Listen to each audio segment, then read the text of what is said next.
ৰাজ্যত প্ৰত্যেক দিনে ঘটি আহিছে ঠগ প্ৰবঞ্চনাৰ ঘটনা আৰু ঠগ প্ৰবঞ্চকসকলে প্ৰত্যেক দিনে ব্যৱহাৰ কৰিছে নতুন নতুন কৌশল। এইবাৰ ৰাজধানী চহৰ গুৱাহাটী মহানগৰীৰ খাউকুছিৰ পৰা কনকলতা বৰুৱা পথ অৰ্থাৎ যিটো চাইকেল ট্ৰেক সংযোগী ৰাজপথছোৱা আছে, এই পথছোৱাত বিগত সপ্তাহত 4খনকৈ দোকানক 4জনকৈ গ্ৰাহক হৈ আহি তেখেতসকলে ঠগ প্ৰবঞ্চনা কৰিছিলে। এইবাৰৰ কৌশলটো অলপ বেলেগ ধৰণৰ। তেখেতসকলৰ কৌশলখিনি কৈ দিছোঁ এই মুহূৰ্তত।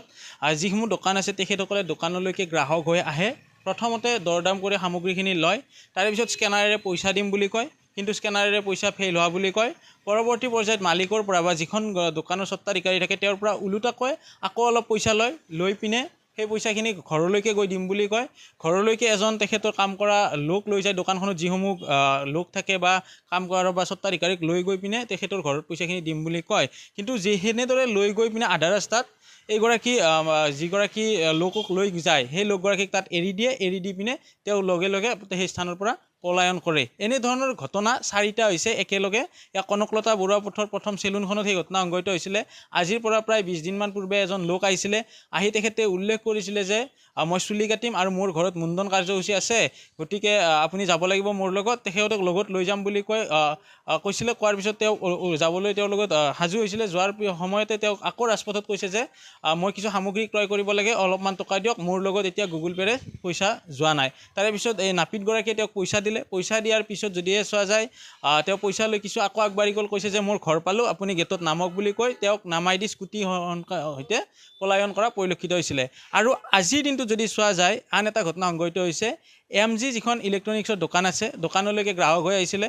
গ্ৰাহক হৈ আহি তেখেতে এটা জখলা কিনিছিলে। জখলা ক্ৰয় কৰি কৈছিলে যে জখলাটোৰ বিল হৈছিলে 3500 টকা। তেওঁ 3500 টকাটো দিম বুলি গুগল পেৰে উলিয়াইছিলে, কিন্তু পইচাটো পে'মেণ্ট নহ'ল বুলি কৈছে। তাৰে পিছত দোকানৰ যিগৰাকী কাম কৰা লোক থাকে তেওঁক কৈছে যে মোৰ লগত বলক, জখলাটো আগবঢ়াই দিব আৰু তাত গৈ পিনে আপোনাক মই পইচাটো দি দিম।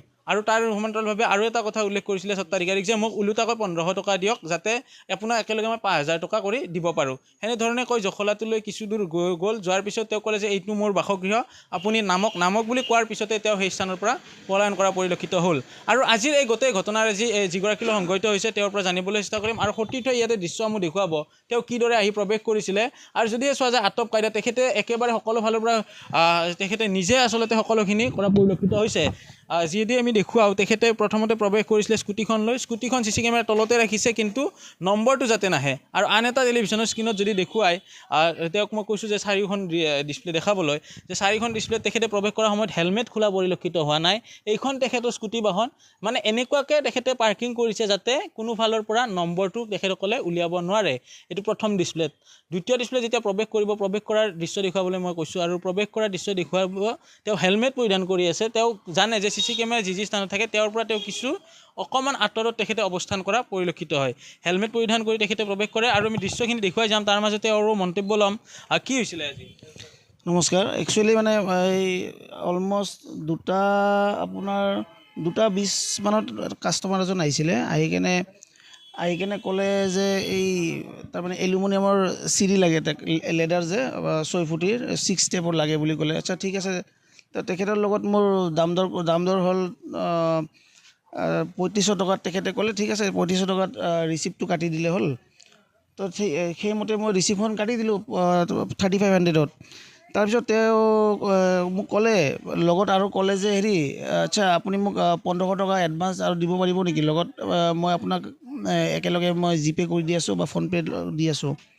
মই কৈছোঁ হ'ব নাহিলে ঠিক আছে।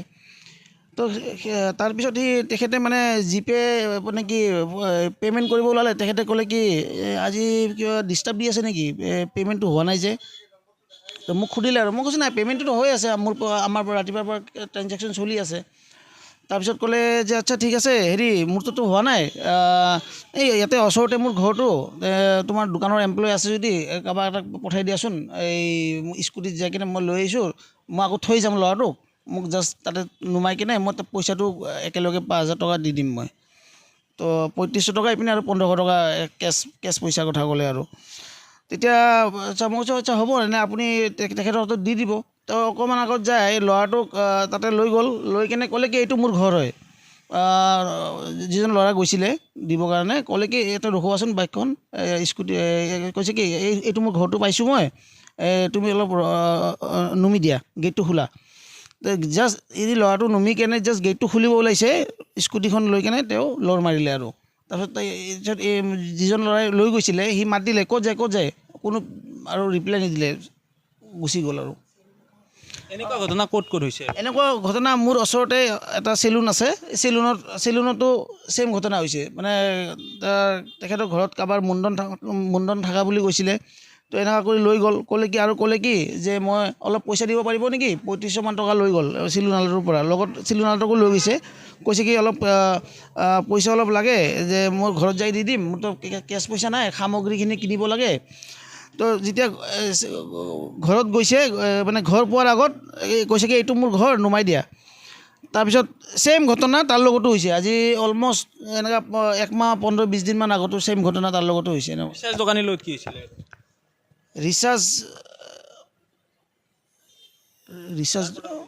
ৰিচাৰ্জ দোকানীৰ কথাটো মই গম নাপাওঁ। তেখেতৰো হৈছিলে, মানে তেখেতৰতো বহুত আগৰ কথা না। তেখেতৰতো মানে কি এজনে ৰিচাৰ্জ কৰিলে, এই অনলাইন আজিকালি যে পইচা ট্ৰান্সফাৰ কৰে যে, তেখেতক মানে 10,000 টকা লাগে বুলি ক'লে। তেখেতে কি কৰিলে, অনলাইন 10,000 টকা ট্ৰান্সফাৰ কৰি দিলে। তাৰপিছত ক'লে যেতিয়া পে'মেণ্টটো দিব ওলালে, ক'লে কি মোৰ স্কুটিত হেৰিটো আছে পাৰ্চটো আছে। তো স্কুটিটো মানে কি স্কুটিটো ষ্টাৰ্ট অন কৰি থোৱাই আছিলে। তাৰপিছত যাই কেনে কি কৰিলে, জাষ্ট মানে কি স্কুটিটোত যায় আৰু গুচিয়ে গ'ল, নাহিলে আৰু। তেখেতে চাগে এই যিজন আজি ব্যক্তিজন আহিছে, তেখেতে চাগে জড়িত আছে। কাৰণ কি এই এৰিয়াটোত এনেকুৱা এটা চক্ৰ ওলাইছে, এইবোৰ কৰি কেনে মানে হেৰি কৰি আছে। হয়। তেখেতে অহা আৰু এই মুহূৰ্তত দেখুৱাম আমি দৃশ্যৰাজি যে তেখেতে হেলমেট পৰিধান কৰি আহিছিলে আৰু হেলমেট খোলা নাছিলে, আৰু বস্তু বাহিনীৰ দাম কৈ তেখেতে উল্লেখ কৰিছিলে যে যি দাম লাগে ৰিচিপ্ট কাটি দিয়ক, আৰু মোৰ ফোন পে'ৰে বা গুগল পে'ৰে সেইসমূহ যোৱা নাই। অৰ্থাৎ এইখিনিতে যি চোৱা যায় 3খন দোকান, এখন নাপিতৰ চেলুন দোকান আছিলে, এখন ৰিচাৰ্জ দোকান আছিলে, আৰু এইখন হৈছে হাৰ্ডৱেৰ দোকান। এনেদৰে এতিয়া বিভিন্ন ঠগ প্ৰবঞ্চকৰে গুৱাহাটী মহানগৰী ভৰি পৰা পৰিলক্ষিত হৈছে। বিশেষভাৱে আমি উল্লেখ কৰিছোঁ যে এই বাতৰি আমি এইবাবে সম্প্ৰসাৰণ কৰিছোঁ যে প্ৰচাৰ কৰিছোঁ যে সকলোৱে যাতে ঠগ প্ৰবঞ্চনৰ পৰা হাত সাৰে। বিশেষকৈ গুৱাহাটী মহানগৰী এতিয়া প্ৰত্যেক দিনে যি চোৱা যায় বিভিন্ন ধৰণৰ ঠগ প্ৰবঞ্চকলা পৰিলক্ষিত হৈছিলে। পূৰ্বে যদি কোনোবা লোকে ফেচবুকৰ ফটোৰে তেখেতসকলক ব্লেকমেইল কৰিছিলে, এইবাৰ কিন্তু যদি চোৱা যায় মুখামুখিকৈ ব্লেকমেইল কৰা পৰিলক্ষিত হৈছে বা ঠগ প্ৰবঞ্চনৰ কথা উল্লেখ কৰা হৈছে। আৰু এতিয়া আৰক্ষী প্ৰশাসনৰ ফালৰ পৰাই হওক বা ক্ৰাইম ব্ৰাঞ্চৰ ফালৰ পৰা হওক কেনেধৰণৰ পদক্ষেপ গ্ৰহণ কৰে বা আৰক্ষীয়ে তেখেতসকলক কিদৰে নিৰ্মূল কৰিব পাৰে, সেয়া কিন্তু এই মুহূৰ্তত ডাঙৰ প্ৰশ্ন।